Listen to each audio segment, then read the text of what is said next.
Hi everyone, welcome to our podcast for Black Women Connect Vancouver. Girl, you know it. So I'm the founder of Black Women Connect Vancouver, which started in 2017. And Black Women Connect Vancouver is a collective of women who come to inspire, empower, and leverage our strengths and embrace our diverse experiences. It is a community where we can build meaningful relationships and celebrate the beauty of our Black womanhood. I hope that you enjoy it.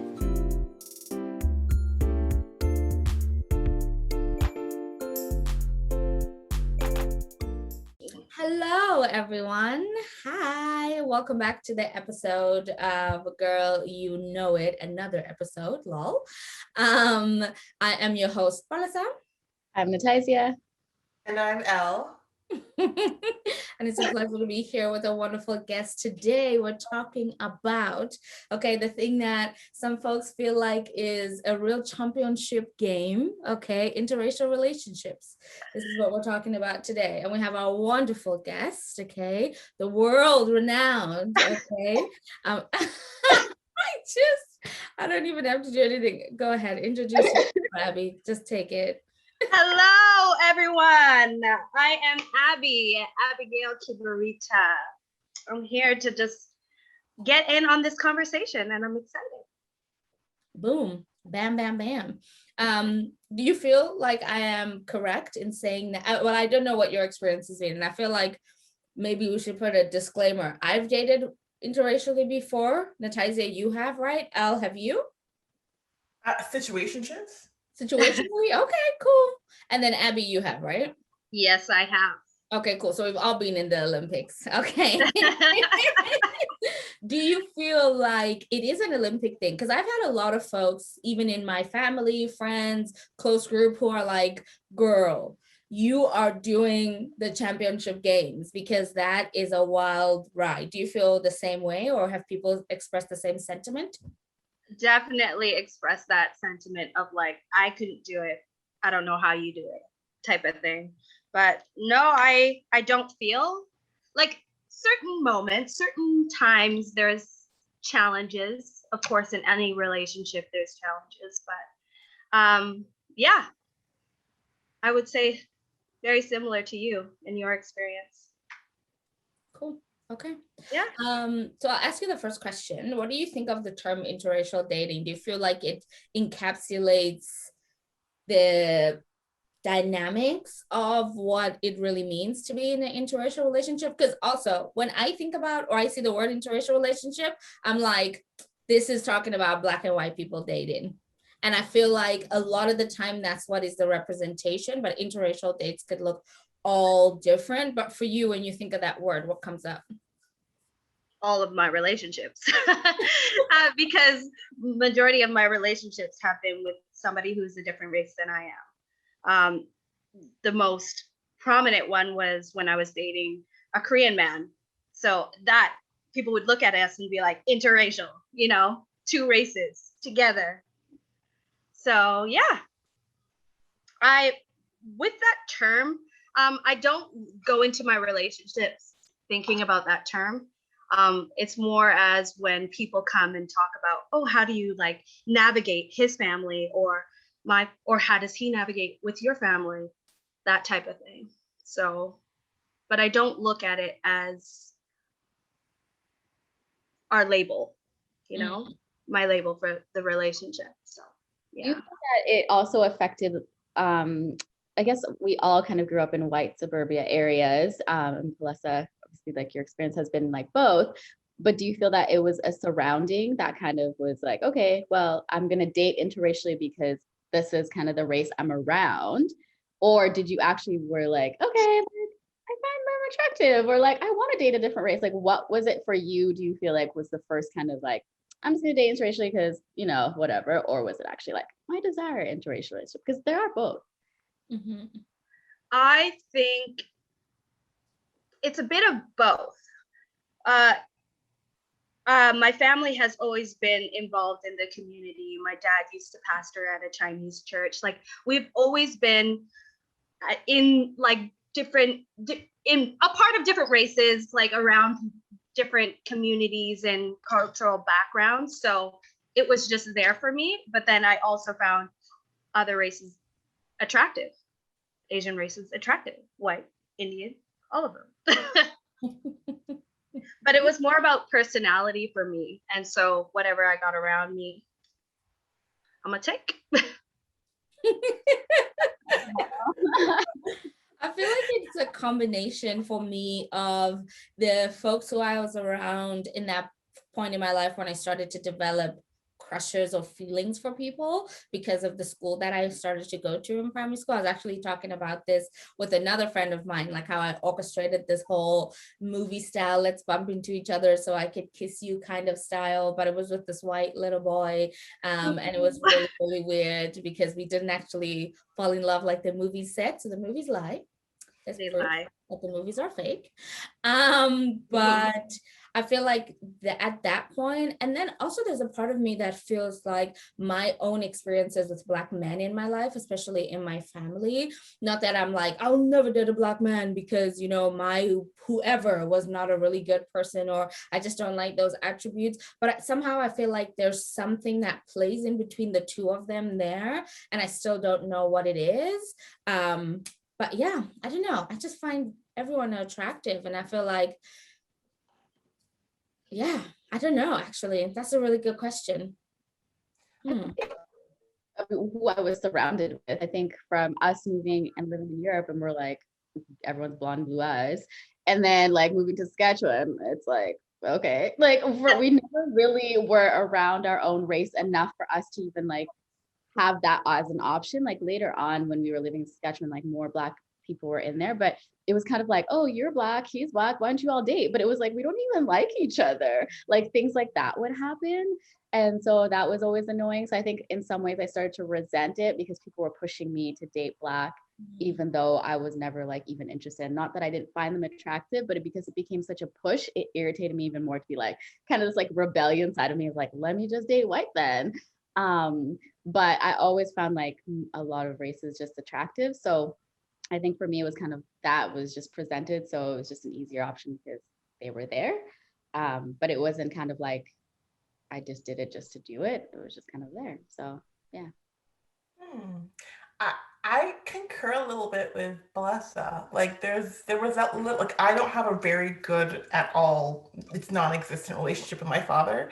And like growing up here, he was like the model or only Black man that was like in my life. So I was like, ooh, there's something there that's like, of course I have to go to therapy and actually work through this. Like I know that, but like there's like very deep-seated layers of like, I just don't know if I want to get into that. You know what I mean? And like, I feel like in my head, the Olympics of interracial dating it's far easier than dealing with like going to therapy and wanting to deal with that. So like, I'll take that. I'll take the, you know, and I think because both of my sisters are in partnership with white males.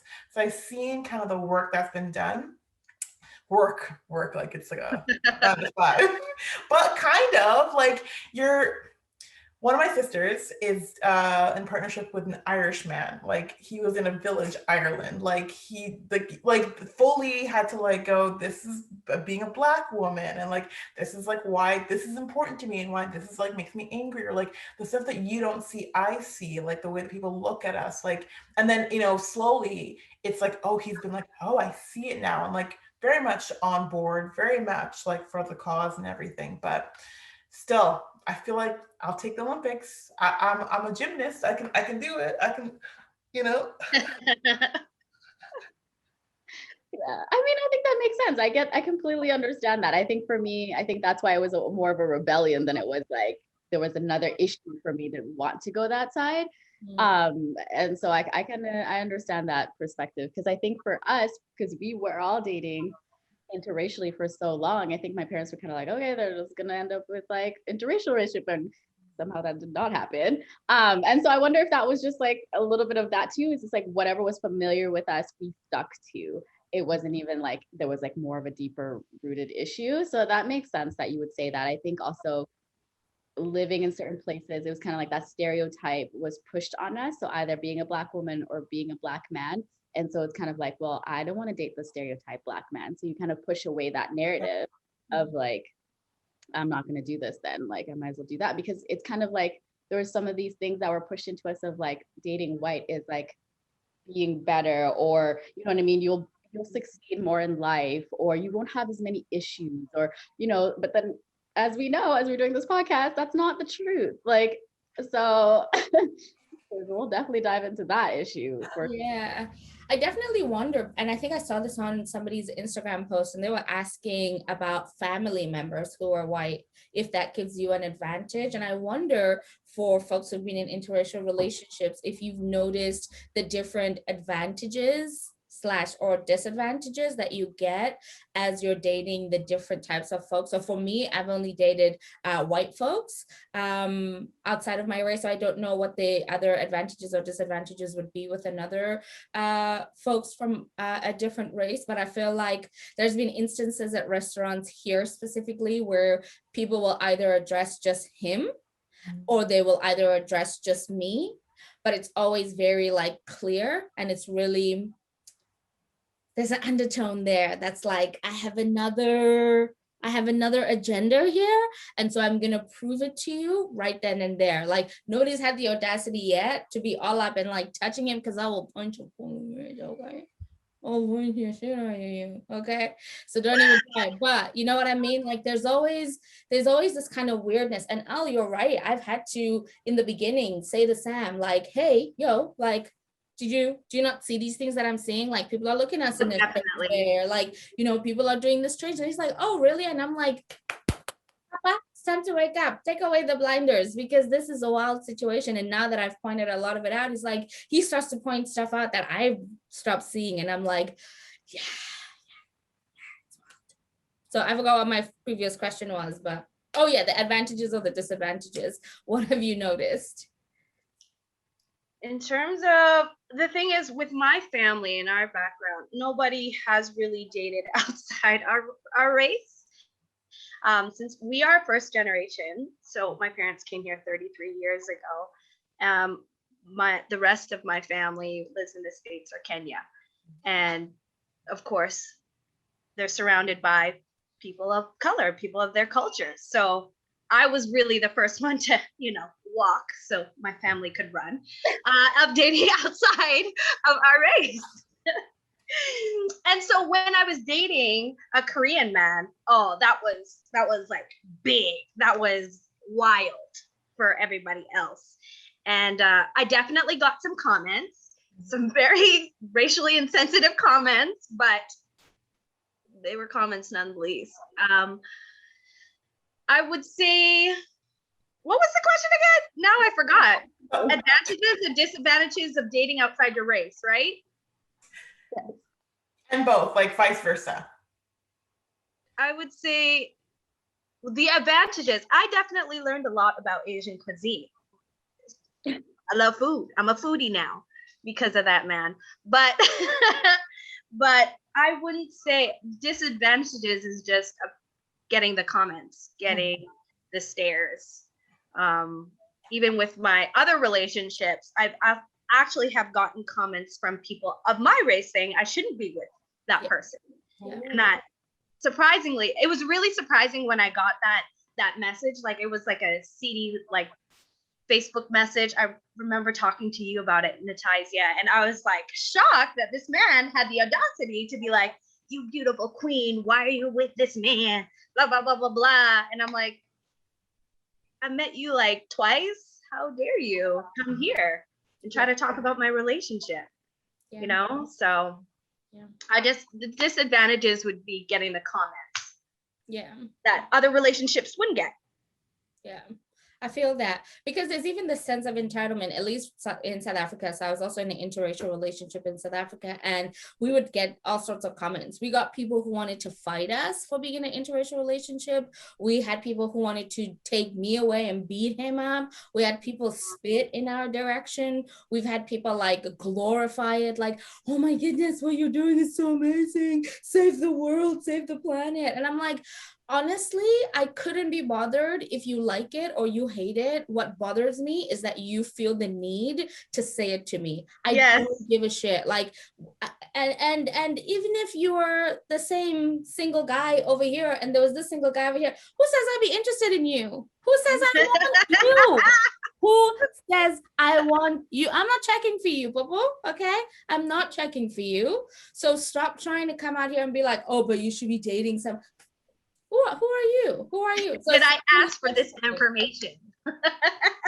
Didn't ask for anything, so it's really annoying. But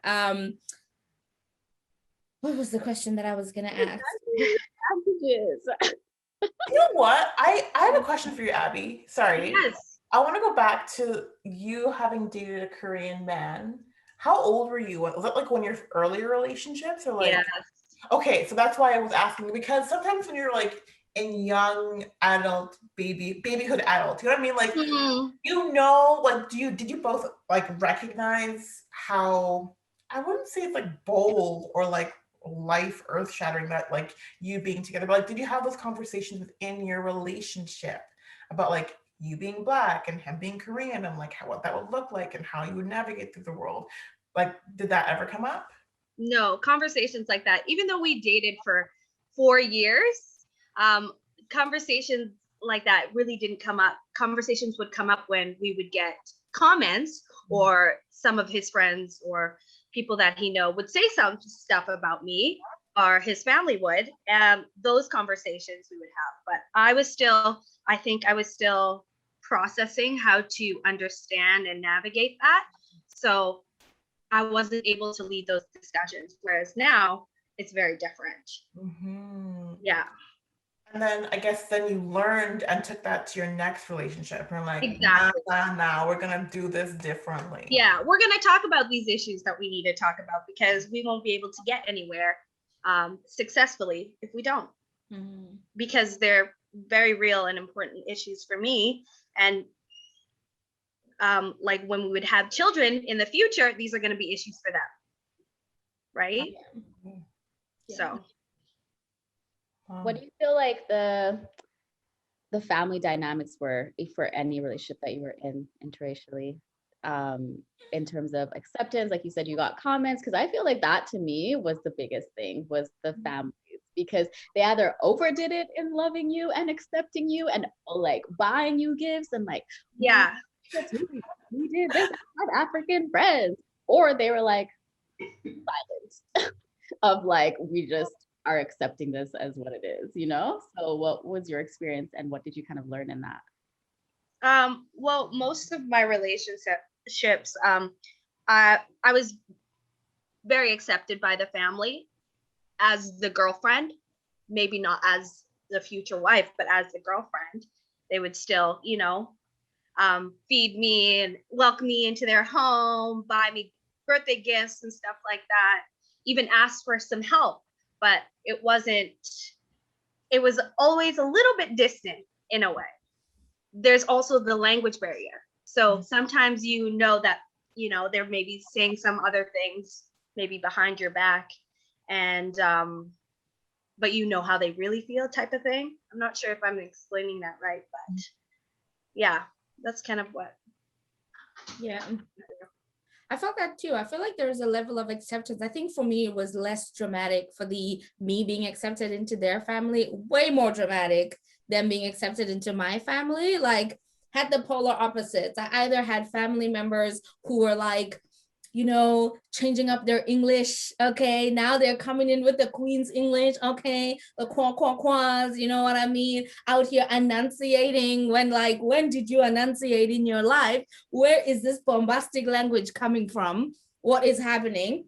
And then you also had the other end where people would refuse to speak in English or a language that they could understand. And so there was also kind of that, competition, and maybe not even necessarily to speak behind their back, but just to point out the difficulty, like to, keep kind of bringing up these differences. And like, at some points when my ex would come over to my family's house and like help out, it was very surprising at how the bare minimum was like glorified, like, oh my goodness, he's so helpful. Oh, he just took his plate to the kitchen. Like, yeah, he's a human. I expect for him to do the exact same shit that you expect from me. Like, there's no clapping for that. And I think it was really interesting to see all different levels of my family members trying to navigate what that would look like, because once again, I was also out here breaking the mold so people can run and swim and dive and do backstrokes, you know what I mean, gymnastics. So we're out here carrying the world on our shoulders, Abby. We're out here. Yeah. Dead. But yeah, no, it was really, really wild. Even to this day, I remember one story. We were at like a family Christmas or whatever, and he came over and we went to my aunt's place and the whole family was there. And my uncle was like so excited. He bought him a bottle of Jägermeister, okay? And he calls me to the kitchen and he's like, hey, Pali, come here. And I'm like, what? And he's like, here's this bottle, I bought it for him, you know, you must give it to him. And so I call him into the kitchen and there's the bottle of Jägermeister. First of all, my uncle wanted us to do the whole bottle in shots at one go. And then secondly, he wouldn't allow him to share it with anybody. So if he saw anybody else holding the bottle or drinking the Jägermeister, he would like get absolutely pissed because he's like, no, this gift is for you, only for you. You must enjoy this on your own. And I'm just like, that's so weird, because that's never happened with any of my other sisters or siblings partners who are not white, because in South Africa there's only Black and white people, and then the Asian people kind of keep to themselves. I've never really had any friends or exposure to folks like that in South Africa. So it was like you're Black or white or you're colored in the middle. But yeah, it's just really, really weird how people act once they know that a white person is coming into your life like that. Sometimes it was frightening. It's like, y'all are just strange as fuck. I never really had that experience in terms of that side of my family. My family is just very accepting. I think because we so much dated white that when we stopped, it was more of a like, oh, which actually the opposite way. So I think that is funny, because I did see how they were like, oh, okay, so this changing. We're all like, yeah. Like, I don't know. And I don't even know. We all had this like switch at some point in our lives, and it wasn't out of like anger or like whatever. We're just like, I think we're just like feel more comfortable this way. And like now hearing your perspectives, I wonder if that was because of seeing my parents and being more comfortable around that. I think like because that was our environment, I think that switch came where we're like, oh, this is actually what we do want. But it was never, I don't know, it was weird. But I think for me, my experience in interracial relationship with the other side of the family, I think they overdid it. And I sometimes wonder if it was the same thing as you, Palesa, but in the other way for me as being an African woman. I don't know if they would have done the same if I wasn't African, because I feel like there's this kind of like cultural acceptance of Africa, and you know what I mean? And like, we've been to Africa, or my friend's been to Africa. And I noticed like sometimes like parents, they would like show, they're like, oh, like he's dating an African girl. Like it was never she's dating a Black girl. It was always Yes. an African girl, because it kind of brings this all like exotic, and like she's gonna bring culture to the family, and our kids will be African, and you know what I mean? But I don't know if I was any other, like anything else, they would have accepted that. And I do notice that, like even like cultural wear, like sometimes like I would just wear head wraps, and it was just like those kind of things they like loved and overdid. And I think that that's just very interesting, because I also thought about that too. I don't think that they would have been as accepting, because I would hear them at dinner talks talk about other races like they were not even human beings. But when it came to me, it's like they were tiptoeing around it to make sure I was accepted. But I'm like, but you just talked about the Aboriginal culture like we weren't even, you know, like accepted in the world. So there was those kind of things of like, oh, we'll overdo it for you, but we can talk trash about everybody else that we don't accept as a culture. Wow. So I don't know, it was interesting. People to be showing their ass. I was just thinking that. I was like, they're showing you their ass. Like you have critical thinking. You're an intelligent person. You know that that just because you're there, they're not trying to make you feel accepted. They're trying to make you feel comfortable. Right?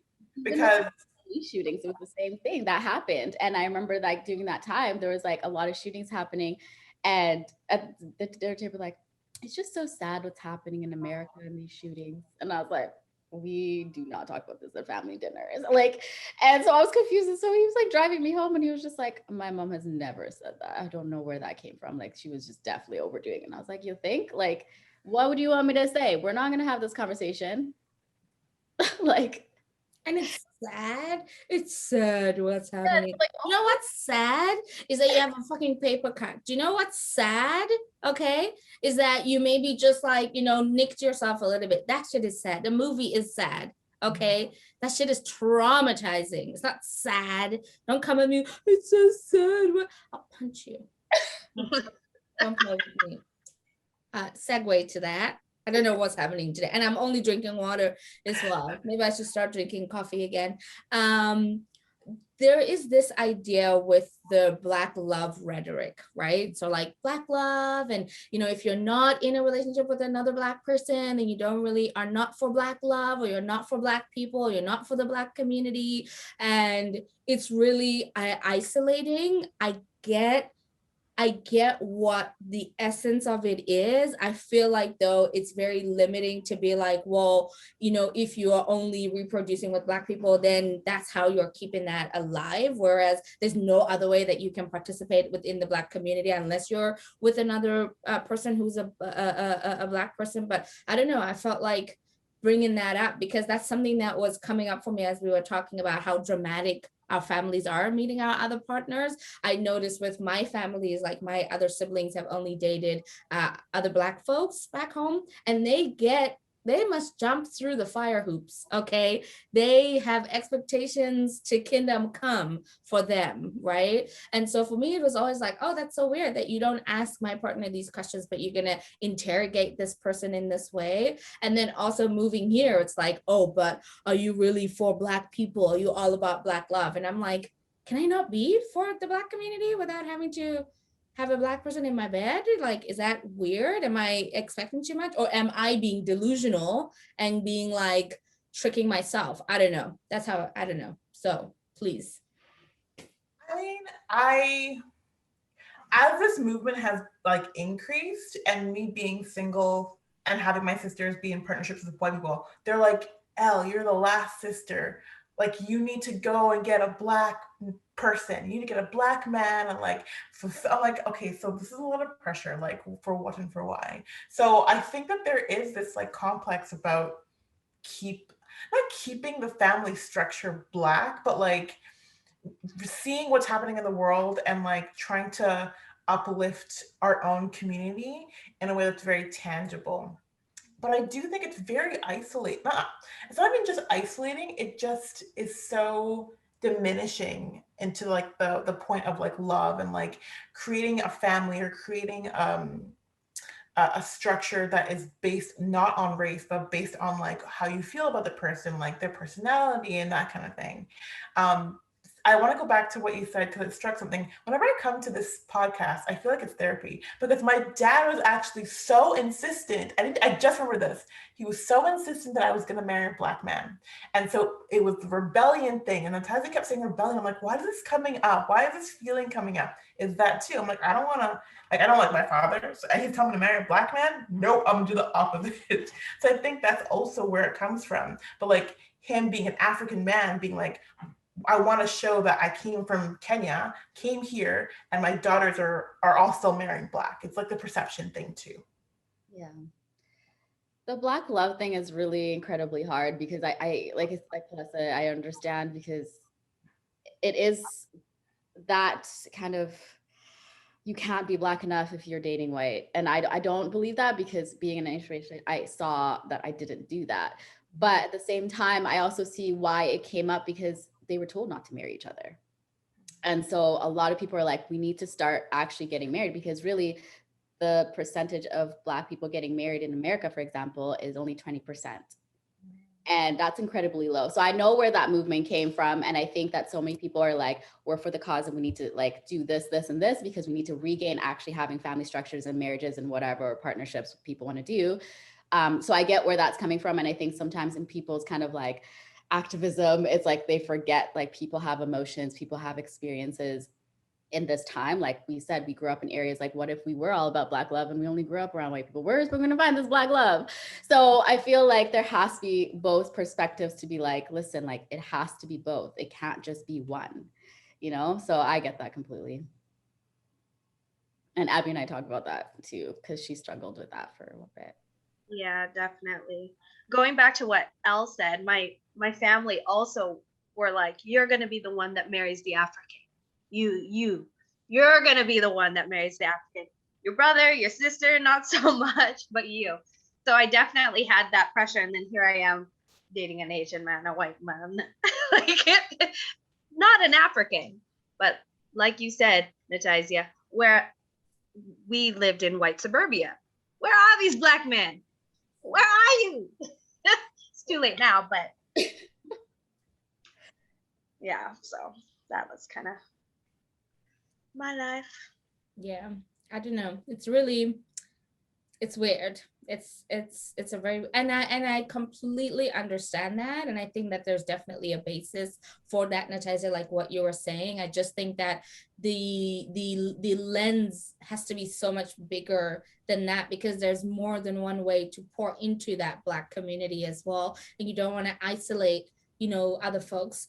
And I'm not talking about non-Black folks. You don't want to isolate other Black folks that are not in just Black relationships, or partnerships, or whatever it is that folks are doing. Because I know there's also the, what do they call them? It's like co-parenting, but you're not actually with the person who you're parenting with, but you're just agreeing to parent with.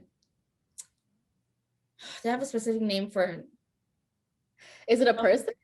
No, it's like it's like a name of, I guess, like a category of partnership or relationship with each other, where you're basically like raising the kid together, but you have other partners, but you live together with the kid. Oh yeah.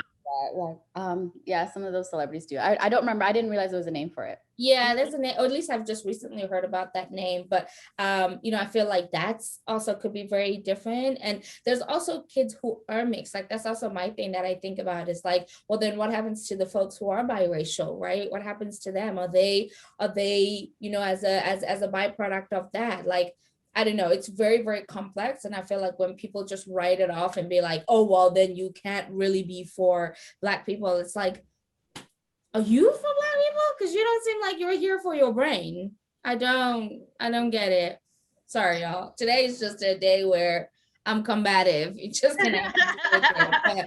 The nonsense is getting to me. Well, because we had Courtney, right, on the last episode, and I think that like her experience kind of showcased that, where she was stuck in that middle ground of not being Black enough and not being white enough, and she didn't know where to be. And it's kind of like, we don't make spaces for that, for people to experience that, because it's like, if they're byproducts of an interracial relationship, we shouldn't have to put them in a position where they still have to pick and choose and be in a box. Yeah.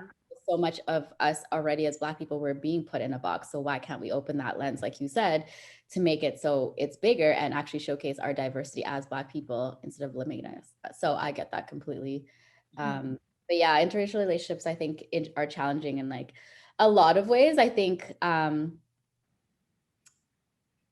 you grow and you learn a lot about yourself in how you interact, how you respond to people, like you said, and also how you respond to your partner, like in the moments of how much grace do you give in a situation, how much do you not, and how much, you know, like, let me have this space, like, do I let you grow in this area, or do I actually really call you out and be like, listen, this is not okay, and this is never up for a discussion. So I think that sometimes those discussions can be challenging. And so, Abby, did you ever have a time where you felt like, okay, I'm going to give him grace in this area, or like, we're stepping out of this, or like, were there ever blow-ups, fights, anything? I definitely feel in my past relationships, I gave a lot of grace, but then it was also a lot of maybe ignorance on my part of not knowing how to, or just like unknown. I didn't know how to navigate those conversations or to ask those questions. Whereas now in my relationship, I am asking those questions. I am stopping the conversation and being like, hold up, you get why this is wrong, right? You understand that it's not okay. So I maybe I'm more aware and I'm more willing to have those conversations, because if they don't happen, I will feel uncomfortable. The relationship will just get muddled, and there's no clarity in that and how I feel. So those conversations are definitely very important and need to, for me, I need to say them out loud and address them. Mm-hmm. Mm-hmm. I feel the same way. Yeah. Do you feel like, so there's something else that came into my head and I'm like, controversial maybe, but I'm gonna say it anyway because that's the day that we're having. Yeah. I feel like a lot of the times, when I think about all the interracial relationships that I've been in, or even the different types of folks that I've been with in general, in my time when I was out here, is this idea of finding belonging and similarities and like being able to feel like you're understood, even though there's nobody who's going to understand you 100% because they're not living in your skin, they're not living in your body. But I do find like sometimes, as an example, I want to tell Sam some jokes, but the jokes are in my language and there's no English is just dry. It just like sucks the life out of the joke. And I'm like, Right. it doesn't even make sense to you if I say it in English. So, forget about it. And sometimes I'm like, oh, I wish there was a way that I could like jump in his head and like, ziggy, ziggy, ziggy, just mix it up so he can understand. But I find that for me, sometimes it's not a challenge, but every time it comes up, I'm just like, that's the one thing that's like a sacrifice to say, just like, cool, that's just not something that's going to be part of our relationship. That's fine. Or sometimes it might be, being able to play specific music and there's just like, they're not really getting it. Like it doesn't have that, that like, I know what this is. This is a time we can live together because it's so opposite and so different. I wonder if any of you have had those and what of that has kind of come up for you folks. I feel like some of the men that I did date, like, they overdid it with their hip hop, for example. Like, it's just like, do you really listen to him? Like, really, are you picking me up blasting this? Like, I just sometimes was like, I just don't think you know. Or they were trying to be like, I know, blah, blah, blah. And I'm like, do you though? Like, so sometimes it was that. And like, they were overdoing it to kind of do that. And then, I don't know, like, I kind of think it's funny that you say that because I also find sometimes in my relationship, I'm like, this is Afro beats. And like, he's not white. So, I mean, like, sometimes I feel like culturally difference in general, like not even race can even be there. Yeah. And I think sometimes that's where like that lens need to be open because it's like we can still experience it in our like same like race relationships. But yeah, like I think that it was more like what you said, the music or like language or like, okay, culturally you need to do this. And it's like, why? I don't need that. That's not my culture. It's like, if you're with me, it's your culture. Like it's our culture. It's like, it's, yeah, exactly. It's just we, not a like you relationship. Yeah. So figure it out. Like,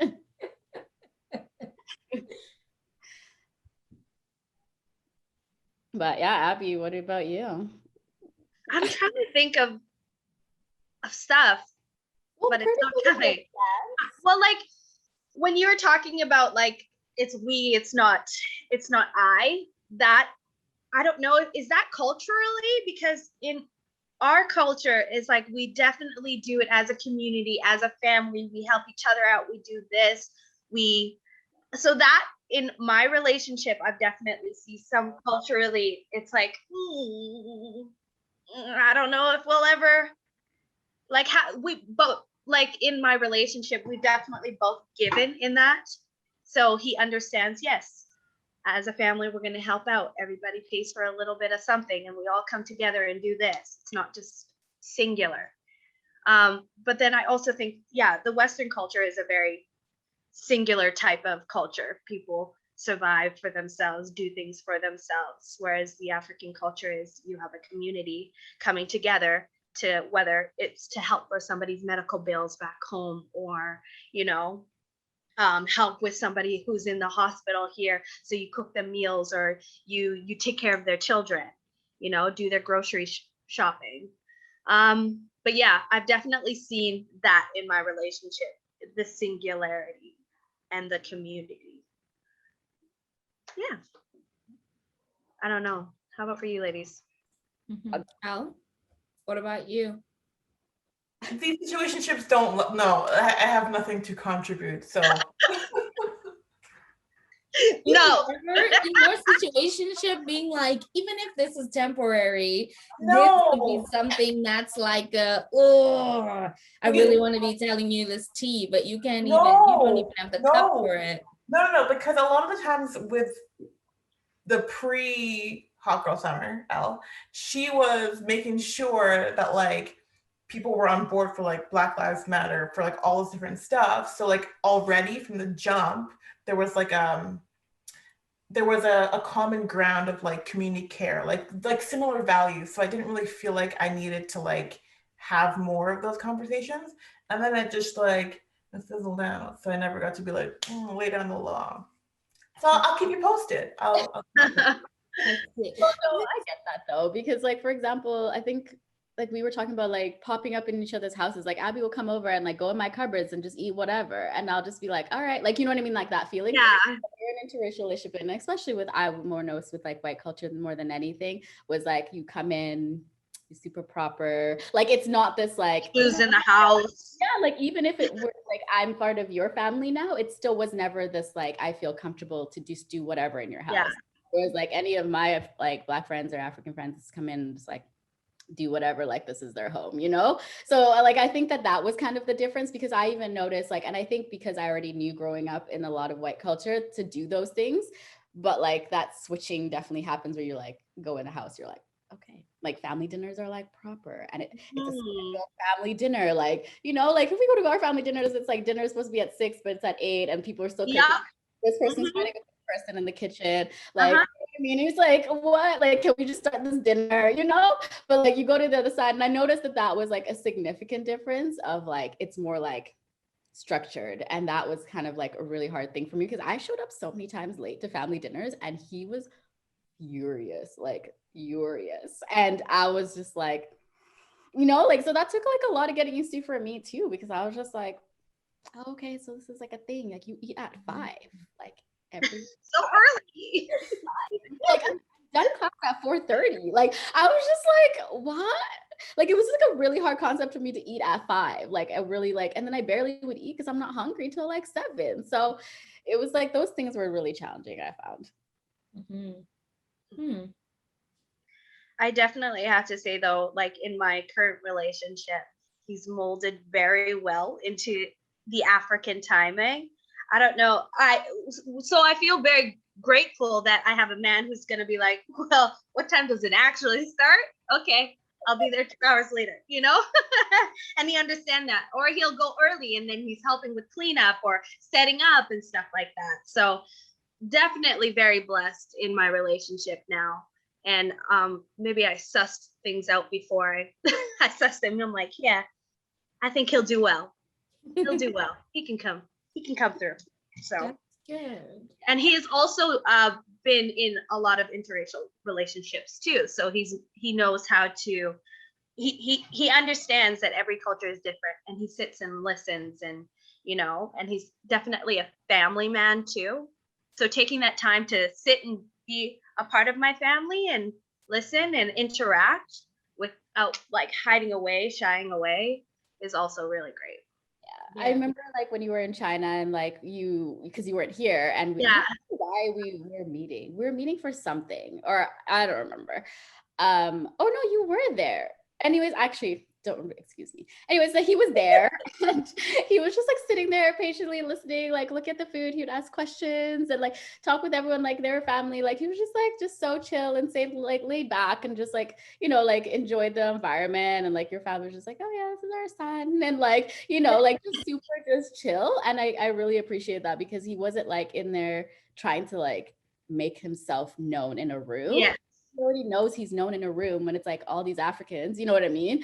And then there's him. And so it was just like, I just really appreciate that, because he really like, you can tell genuinely he was like, I really care for Abby, so this is why I'm doing this. And I think sometimes when people look into interracial relationships, like you really do need to be like, I'm for my partner, and this is why, because I love them so much, I'm going to do this. And I think for me, and why my experiences were so terrible, is that was never the case. It was like, I'm with you, so I can do whatever I want. You know what I mean? Yeah. It was never, I care for you, so I will go above and beyond for this situation. And because your family is important, I will do that. And so I think that that was why I was just like, oh, I think this is not for me. Cause like, it was just like consistently like just bad on the board that I was like, nope, not doing it anymore. And it was just like, I'm done. And so I think that maybe if my experience was different, I don't know. Mm-hmm. Do you feel like for you, just talking about the code switching thing from their perspective, I want to ask you from your perspective, do you feel like there was ever, even if it was first meeting or whatever, where you, or even if it crossed your mind a little bit, not to really put up a facade or like a fake version of yourself, but you know, almost that like other like code switch version of yourself? Did any of you feel like at some point that was something that you had to do and then that wall was broken down when you met the family specifically, not with your partner? Because I feel like that was something that I did at first. I was like, ooh, how are you gonna accept me? How am I gonna like, am I loud? Am I very, because I'm very, very, okay, competitive. Okay, don't play with me. Okay, if you want my code switching to end, let's play a game, because I will bury you. Okay, I will bury you in the Forever game. fighting this girl. So If I ever get in a fight, the person I'm calling up is Palesa first. Definitely. Be down. Make sure I'm not in my meditation though, but call me out. Regardless. But yeah, no, I wonder if folks felt like they had to, not had to, but like whatever. I definitely did. Yeah, I think in the beginning, because I was just like, okay, I'm just gonna do this so like they like me, or you know what I mean, like I don't want to make this an awkward situation as it already is. And like it was the first person that like interracially that like they've ever had in their household, and it was like in the middle of Abbotsford and nowhere, like it was like serious, like lived on an you know what I mean, like it was not like, you know, so it was just like I felt like I did that. And I think as time progressed and we were getting more tumultuous, I think I was just like, I stopped caring. Like I was just like saying things that I shouldn't have said. Like I was just like, you know, showing up late. Like I was just like starting to rebel at that point. But like I think that's when I think when I started to see myself wither away, I was like, what am I doing this for? And I had to, I think, evaluate why I was, like you said, code switching. Like why can't I actually fully be myself and fully be present in these moments? And if they can't accept that, I shouldn't be in a situation I'm not fully accepted, you know? Mm-hmm. And I know like that with her other relationship. Yes, like my past relationship. I think back to how I started coming into this relationship and how I ended. It was definitely, I was somebody who was like, yeah, let's get it, you know, with my African attire. And then I don't know how, but through that relationship, I slowly started myself, my like how do you say it? Authenticity. There we go. Was disappearing, and I was molding into somebody that he wanted, that I was able to be accepted in his community, wearing like pretty tight little, not tight, but like flowy skirts that I would never wear, or certain type of hair, like always having my hair a certain way, things like that. And so when I finally had the smarts to get out of that relationship, it felt there was a huge weight lifted off of me, and I could fully be myself, right? So yeah, I definitely understand what you're saying, Nataizya, in that way. So it's like it's the palatable, like you're trying to become palatable. Yes. For and it's like it's not me. And like long term, this is a lie. Let me be truthful. Let me show you my ass for real. So that you know. Yeah, no, it's true. I noticed one thing too, like in the same respect, like I was fetishized, either within the family, but also like with the person I was with, of like, can you please like wear this head wrap? It was like he was also rebelling against his family to be like, she's so different, except you know what I mean? And so there was definitely moments where he would like ask me to do a certain thing, like wear this, like he was asking me to actually be like more African. Yeah. You know what I mean? Like it's like a weird other side of the fetish, and it's like super weird. And or like you should say this at family dinner. It's like, why am I your game in the situation? So I think that was like also interesting for me, because I was like, ew, are they all like this? Like, I was just literally confused. I'm like, what? Yeah. That is wild. That is wild. I haven't had that experience, and I can for sure, obviously with your experience, but it sounds very likely. Even if that wasn't like a anecdotal piece, that sounds highly likely because of how much the opposite side happens. The other side is definitely going to happen as well. I feel like there's a lot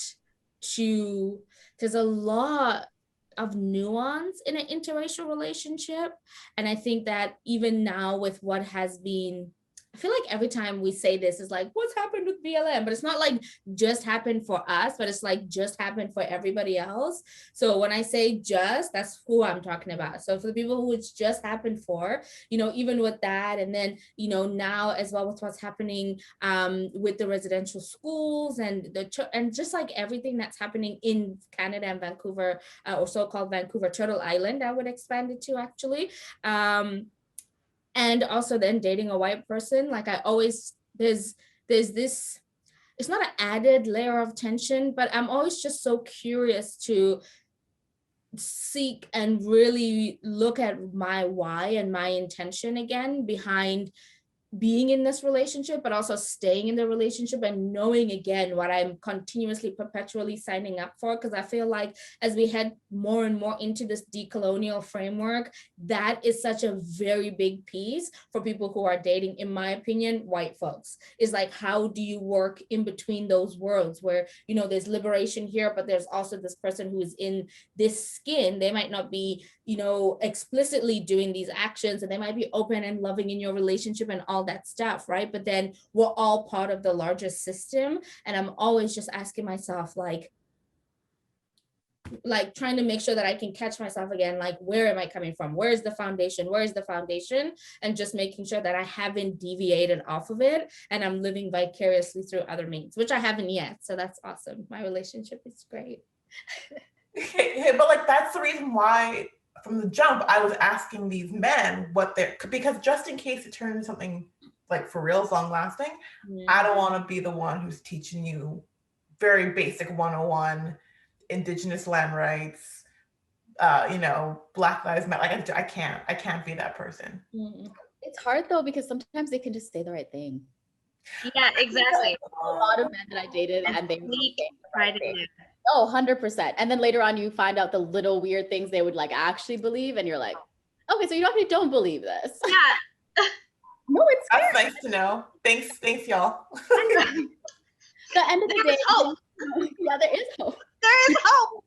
They're out there, out. I swear. Okay. You'll find one. I think like you need to know a person's values and what they really believe. That's really gonna show who that person is, because if they value human life or human dignity and things like that, that is going to come out of their respect for other people. But if they're just like, yeah, I believe in Black Lives Matter because I saw this thing and of course killing is bad. It's like, okay, but when push comes to shove, when I'm walking beside you, are you gonna say something? You know what I mean? Like, that is the actual values that matter. Yeah. Or when there's a blockade and you're stuck in traffic, it's that sleight of hand, like, oh, can this be over already? Just like those slight things that come out. And I feel like that's why I was saying, like, explicitly, you can't necessarily see it. And even sometimes it's not something that is harmful in terms of like the level of the belief. I think it's still that unlearning and that, conditioning is like once again, when do you give grace, but how do you give that grace? And how do you know that oh, this is not just the tip of the iceberg versus oh, we're just scraping the bottom and it's just those last few things. That's a really fine line and it's a really big juggle. And I don't think that I'm going to say groups, I'm out here meeting with interracial, couple women, we are the wives of the no.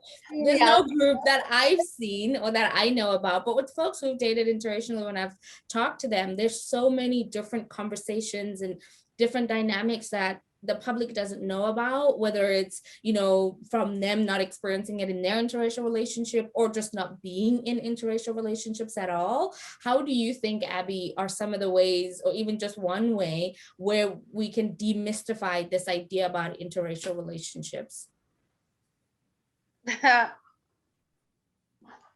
I think maybe just being out there, being seen.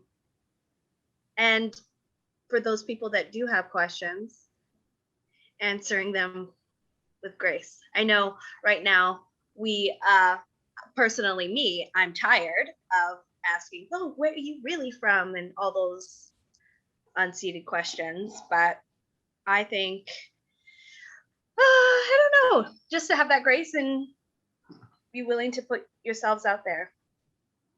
As the couple, or like As the information about the couple, and not like the tea. Like, I don't want Are you anyone talking in about- an interracial couple to be like, so we have breakfast together, we hold pinkies together. I don't give a shit.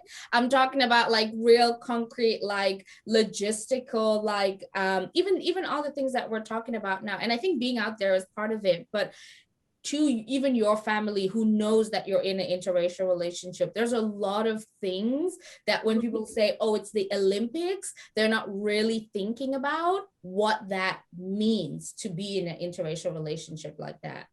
Like the challenges you have with like their family and maybe saying some of those off comments, right? Mhm. Things like that. Like, are you asking like, how do we navigate with that? Or are you wanting me to explain like what those challenges are? The other one, how do we navigate through it, but also how do we bring up like what the challenges are without having to be like holding people hostage to know all about our relationships and being like, interracial relationships are on a different level because, you know, now you must pay attention. That's not what I'm saying. I'm just saying, you know, I've seen a lot of people in interracial relationships. I've only dated white people. I haven't dated other folks. And it's not like I sit every day and think, oh, what's that interracial relationship like? But when it really comes down to having these conversations on panels that I've watched, people know about what an interracial relationship actually is, and not what it takes, but like what it is and what it means, other than just your skin and the other person's skin are different. Accepting other people's cultures in certain way and being receptive to that. I would say being receptive to learning and listening, right? And that's definitely what I had to do. And also sometimes you're going to have to be teaching those said family members that maybe don't understand the value between why Black Lives Matter and why it's important to be aware of what's going on in the world and stuff like that. I would just say that. Yeah. What about you, ladies? Yeah, I think that I think it comes back to like that conscious and unconscious bias, right? And I think what is both of like, what is mine, what is theirs, what is all of us collectively. And I think that that's kind of like something I'm trying to learn of like, what is that for me? Yeah, it's been interesting. And I think I've seen both sides now. And I think it's actually interesting hearing both comments on both sides. Cause like, there's either the like, oh, that's so lovely, you're dating someone out of your race and like, blah, blah, blah, this is great. Or they're like, why would you date someone out of your race? And then now like being with someone who is Black, it's like, Black love is so amazing, blah, blah, blah. And then like, it's just like, it's interesting. I feel like you're always gonna have comments. And I think like how we react in those like situations is really important because it is really our bias and what does that bias look like? And I think sometimes like I struggle with that too of like, okay, what is my bias and what's my unconscious bias? Like, what are things I can work on or change? And like, how do I, like, for example, like how you said, it's isolating. A lot of people have told me that in Vancouver, it is isolating to be in interracial relationships. And like my friends that have been, because they don't feel as accepted in the Black community for that. And, or like, can I bring my partner to this Black event? Like, you know what I mean? Those are conversations they really struggle with. And then some of them are like, I don't want to bring him because I want to have my own Black experience, you know? So it's kind of like, it's that like weird tension. And I think I see that struggle within my friends and I feel for them because I get that completely. And I think that's where it's like, where do we create space for both? Yeah, that's really good, Nataizya. I would concur and agree with the unconscious bias. I think it's unlearning too for myself because I have a whole bunch of assumptions that I make about people. My like mantra right now is that people are trash and garbage until they prove otherwise to me. And like it's a really great way to like pessimistically navigate the world, but then you kind of put people in a box and you don't really get to know their heart as well as you should be able to, because I'm already like on the defense. So like I'm Palesa, I'm ready to fight. Like come at me, bro. Show me your ass and I can, So it's like unlearning those assumptions that I'm putting on people that like they're not holding those. They've done the work. They're unlearning. They're actually at some points ahead of you in terms of like unlearning certain things. So it's like just being compassionately graceful, kind of like Abby, what you were saying too. Like inner work, I think inner work, and then continuing to have these conversations with people who are in interracial relationships. I think give not a platform, but like just honestly having it. I feel like so much of what we're reckoning with like currently is because we have not been good at having conversations where it comes to like purity culture, but like every single thing. We're just kind of like thinking about it internally with ourselves, but not actually discussing it with our friends or with strangers or with, people who could provide a lot of insight. So I think it's just the inner work and then the conversations. Yeah, I agree with everyone. And I think it's, for me, a matter of even within your interracial relationship, have these questions, like talk about being in your interracial relationship. I think, Abby, it was something that you mentioned in your previous relationships, which the same in my previous relationships. We didn't talk about race because we didn't want it to be what glued us together. But we also, for me personally, I also didn't want it to be something that would tear us apart, because I also had another like genuine want for the person and love for the person and stuff like that. So it was really interesting when I got into this relationship because of how the old one ended. I'm sorry, y'all. Because of how the old one ended. I'm really combative today. I don't know what is happening. Y'all have to forgive me. This episode is all over the place. Listen, like, Yeah. so like, Don't watch around children. yeah, for real. We like have these like little like young cousins being like, Mom, what does that mean? Do your young cousins watch this? How are they relating? What are they relating to? Saying. Young cousins, switch it off. Go play outside or something. What was I saying? How it ended.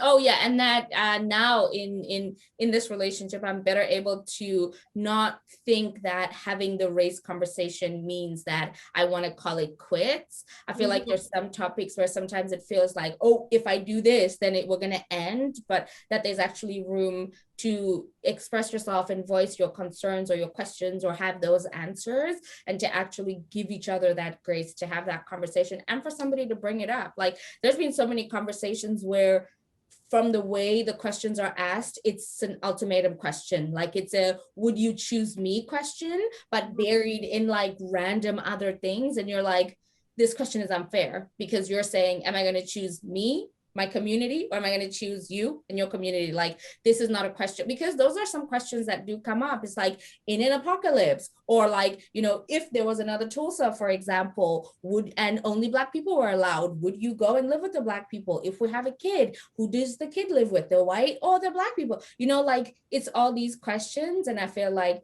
before I shied away from that because I was like, this is going to end us. But now I'm like, let's see if it'll end us, because it's crucial to know, because the world is changing every day. There is a fire on water, okay?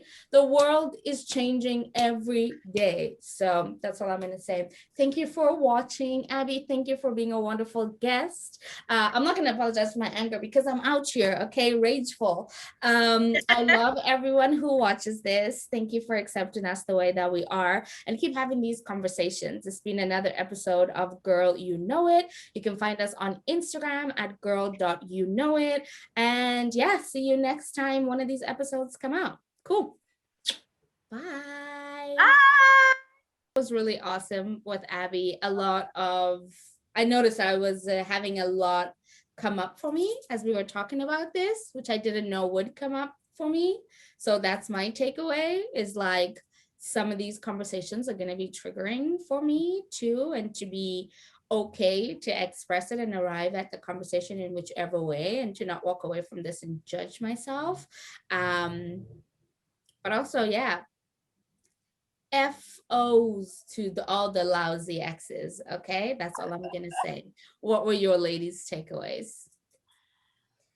I think my main takeaway was just like being authentic to yourself as you show up in these interracial relationships, and that you can't anticipate what's going to happen. You can't anticipate how they're going to respond, how their families are going to be, but like really as much as possible, not making yourself small, showing up in your full self.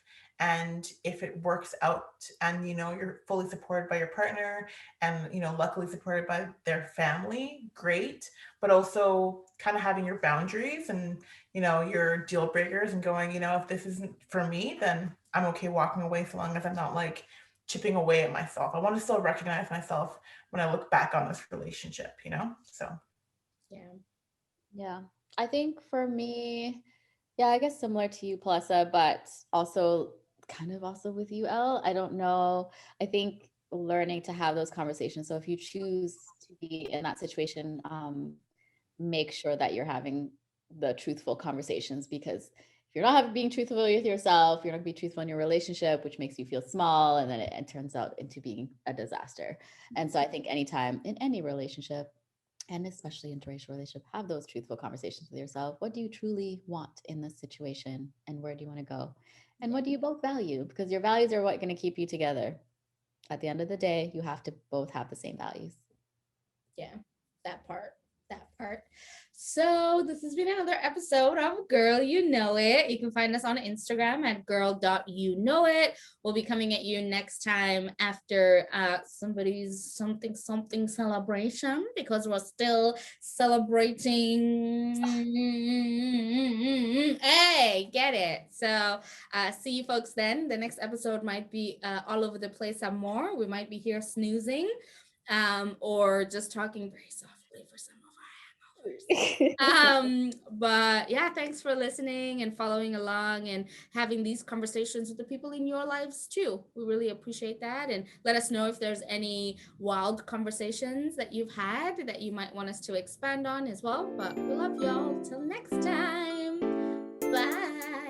Thanks for listening. I hope you enjoyed the episode. It's always amazing to get an opportunity to chat with these lovely ladies. So if you're looking to follow us off of the podcast and you're looking to catch up with some of the content that we have, you can follow us on Instagram, Facebook, and on YouTube, all at Black Women Connect Vancouver.